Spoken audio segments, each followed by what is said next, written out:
and bring in new clients for my portfolio as well.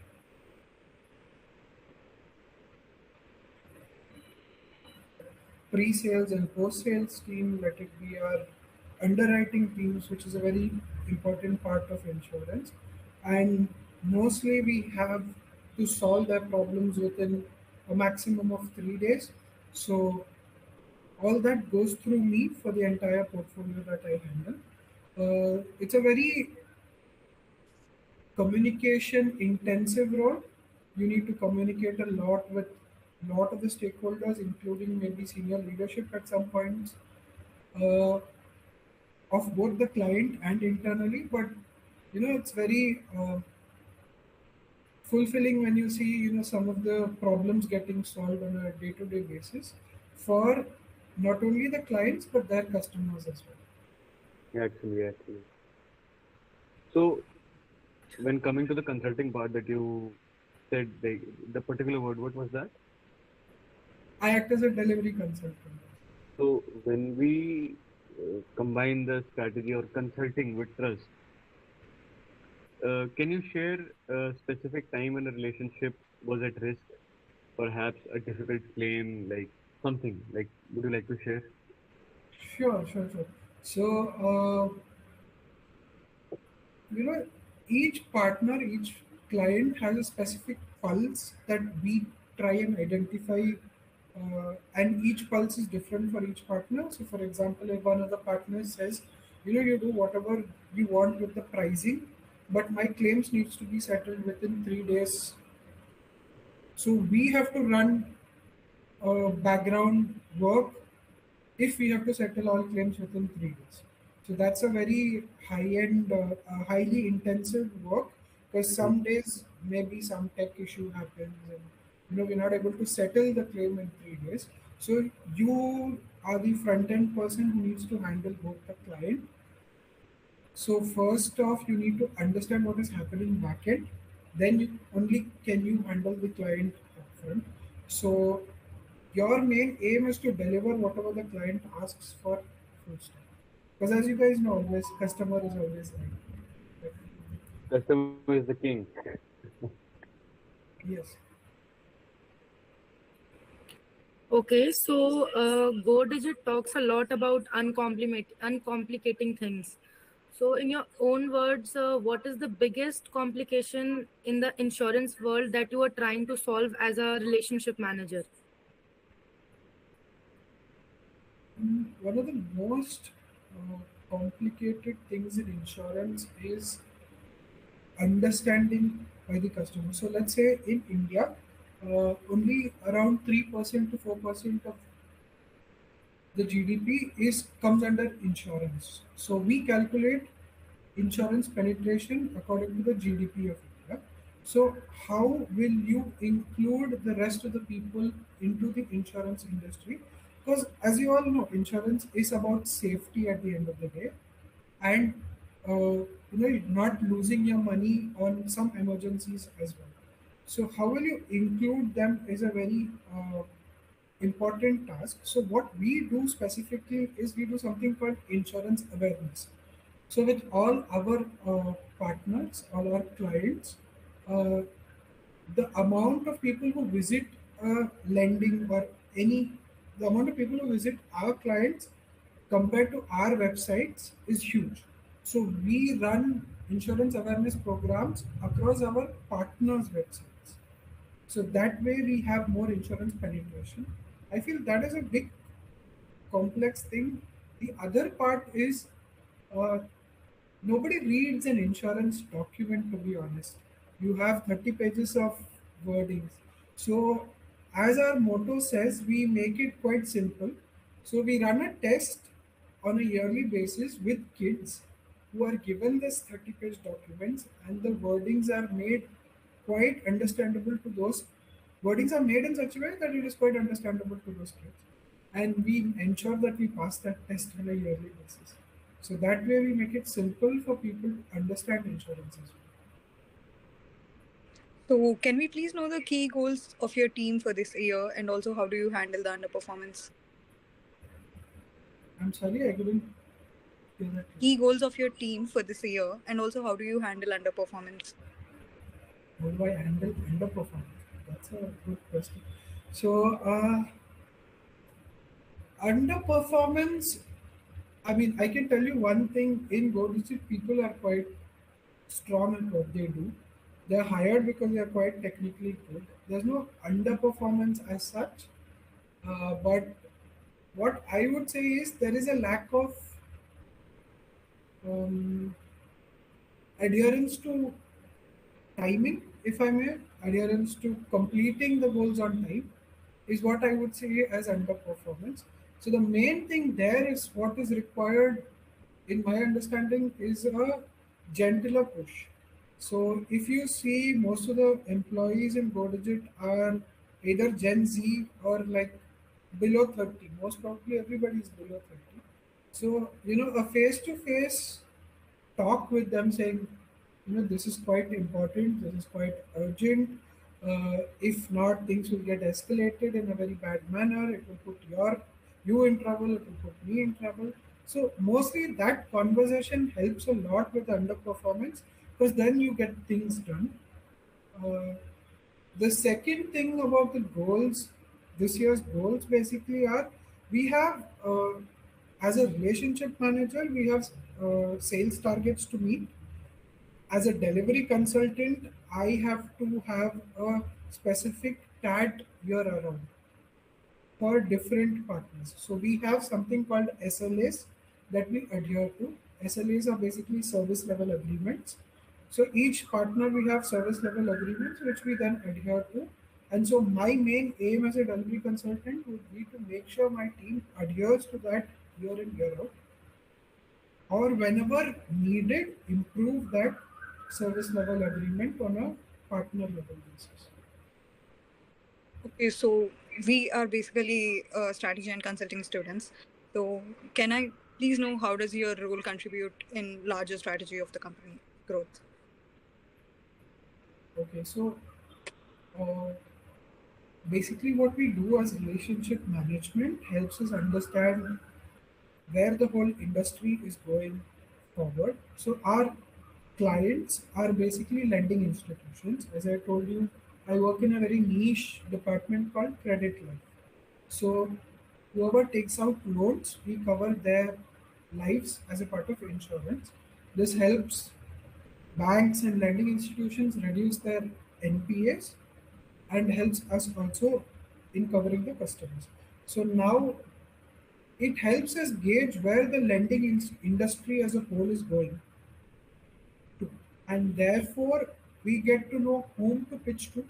So, for example, if you know the lending industry, there were recent reports that the microfinance industry is going through a turmoil, and therefore we have now overall said, you need to take a pause on connecting and partnering with the microfinance industry because there would not be much business there. So the overall strategy then depends on finding out alternatives to the microfinance industry.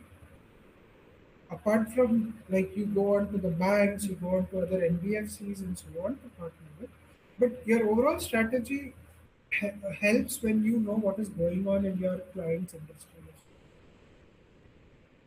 So that's a very key information. And are there any upcoming interesting projects or changes that you aim to working that you basically aim on working to bring the change, or any interesting projects that are upcoming? So we at Digit are trying to actually redefine the whole medical process with terms to insurance. I don't know if you guys know. So whenever you take an insurance, you are subjected to a medical process which includes a lot of blood tests, lots of other tests that are included.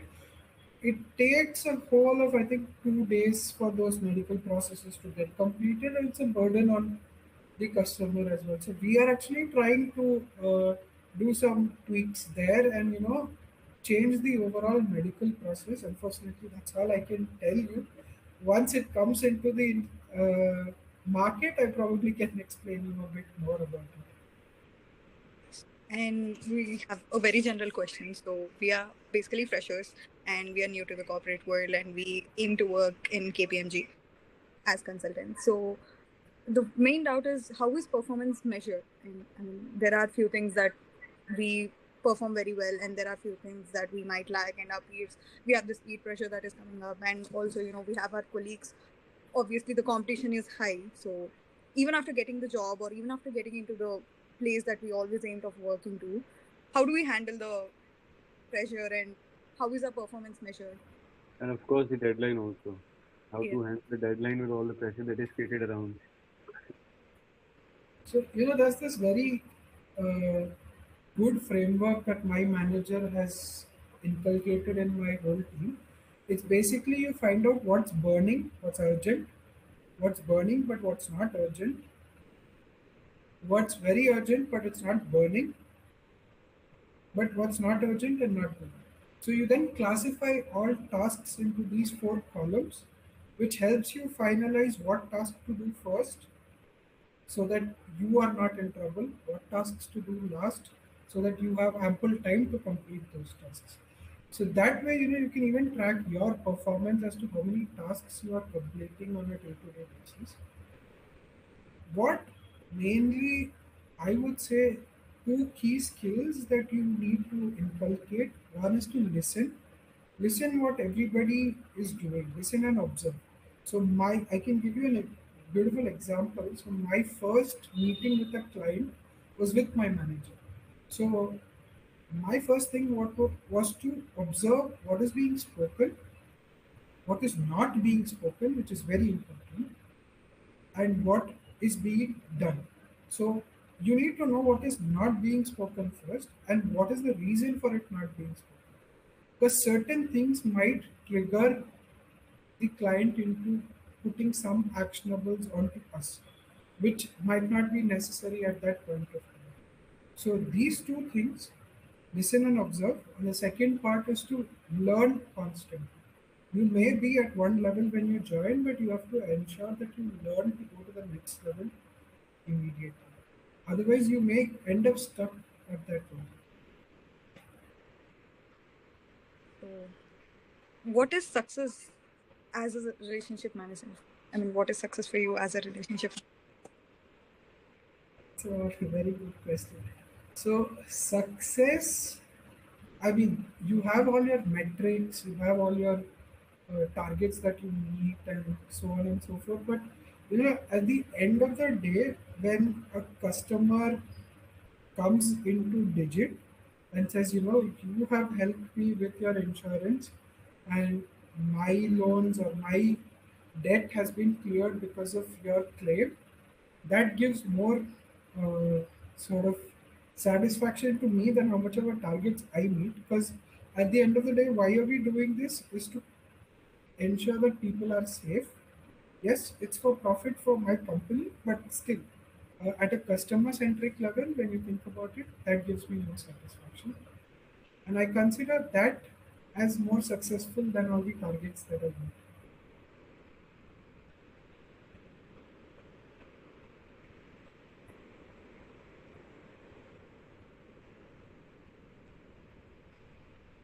Okay, so as a relationship manager, how do you identify which client that you have to invest more time on? Or, I mean, there are a lot of different clients that are coming up and a lot of deadlines that you have to manage, and that's how the relationship manager works. So that's what we know. And how do you prioritize? I mean, sometimes there are two clients coming up, which has high priority, but then there is the other thing that you have to look into. So how do you manage?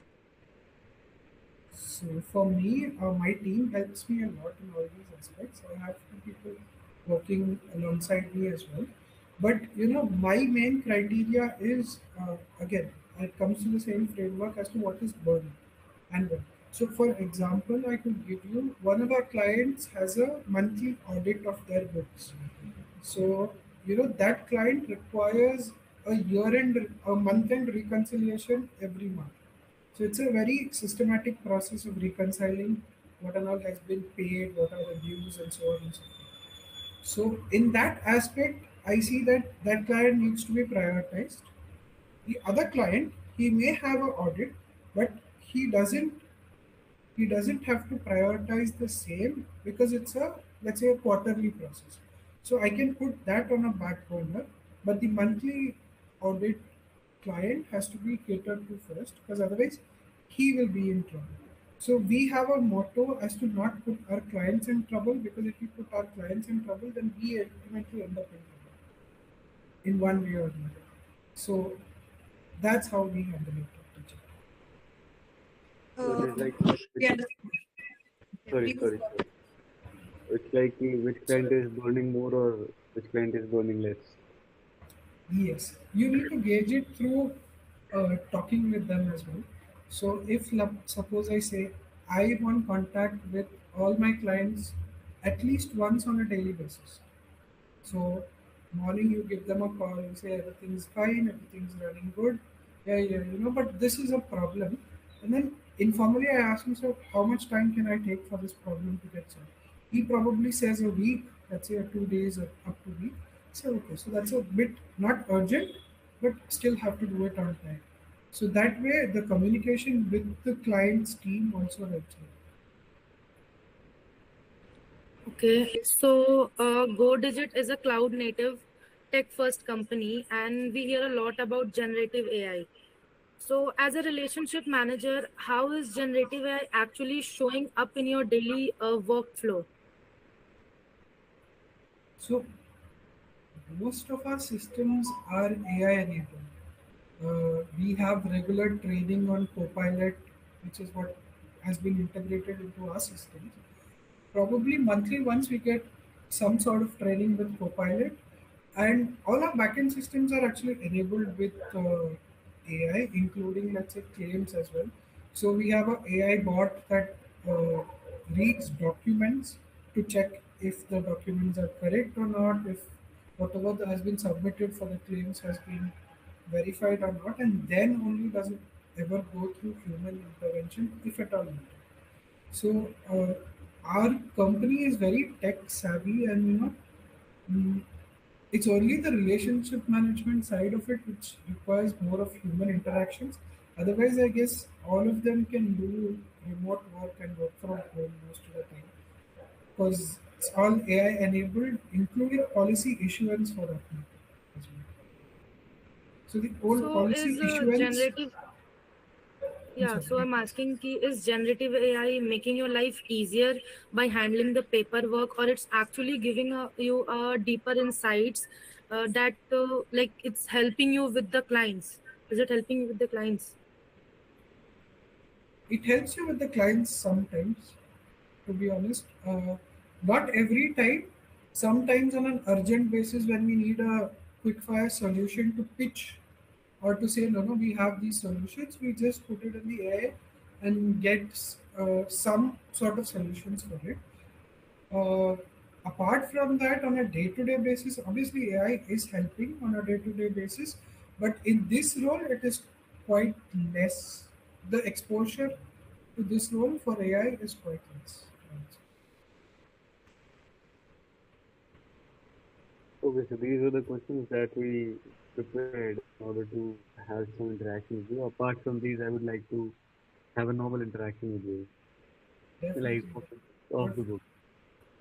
Like how you are enjoying there in Go Digit and what your life has been like. It's a turmoil or it's going easy and I just wanted to know. So my company is like 2, 3 years old now, 3.5 years old now, if I'm not wrong. It's a good experience because you're engaged full time. I wouldn't use the word turmoil because I don't know where you guys are gonna post this and put me into trouble. You're not So gonna be in trouble. I wouldn't use the word turmoil, but it's a good experience.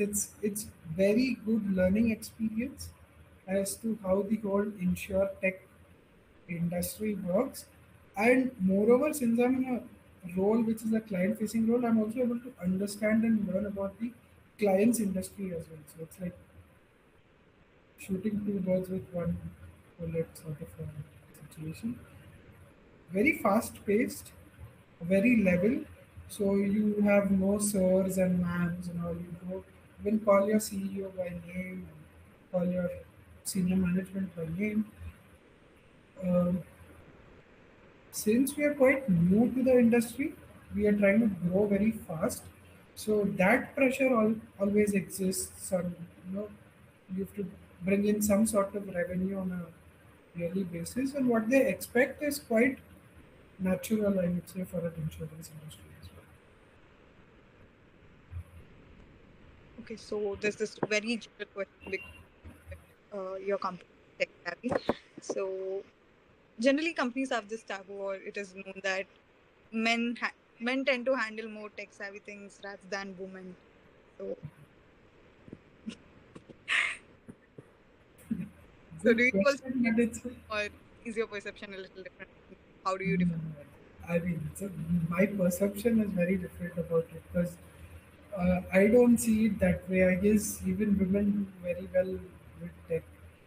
Specifically, example is my management team because the CPO, the CEO, all are women. So they've all gone through climb the corporate ladder, passing through all this. So I definitely don't agree to the fact that men are quite tech savvy. I would say women are also quite tech savvy. In fact, my tech team mostly, I think around 40 to 50% of my tech team are women. My, as in my company's tech team are women. So that I'm sorry, I don't agree to that. When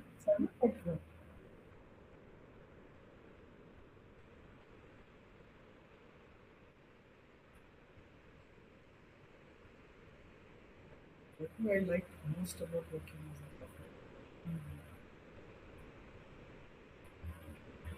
So for me personally, it's about what I like most is problem solving, uh, and getting things done. So that's why it's a delivery consultant as well as UX. So I try and solve problems for all clients, even if not mine. Some of my teammates who have clients that are quite demanding as such.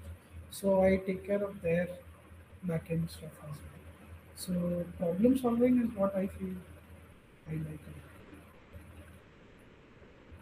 So, are you enjoying what you do there, or you have plans that you want to change with your role in some other company? I I do enjoy what I do there, but it's all about opportunities. If you get better opportunities, I don't think you should sit in wherever you are because better opportunities means outside your comfort zone and therefore better growth. But Digit as a company is really good. Growth inside the company is also really good because I have met people who are head of operations, head of different team leads who have only been there 5 years totally inside the company. So if you do well, they do reward you uh, Yeah. with quite good designations and quite good posts as well. So that way, I don't see Digit as having any problem. But again, it's a personal choice, I feel. So many people do leave on the fact that you were not happy there, or you're not happy with what work you do. But Yeah. maybe they found better opportunities. It's okay to leave. I mean, once you make a decision, I personally feel never go back on that decision once you have decided that you want to leave because your mind has already been somewhere else and you to come back here it's quite difficult. So once you take a decision to leave, just go ahead with it. Don't look back. Stick to the decision. I'm sorry? Decision, right? Once you've made it. Sorry, Arjun. I think your network is a bit proper. I'm not able to hear you. Okay. Am I audible right now? Yes, yes, yes. No. Okay. So I said stick to the decision. Be true to your words. Yes, be true to your words. If you plan on leaving, leave. Yes, no problem. So thank you so much for your time. Thank you.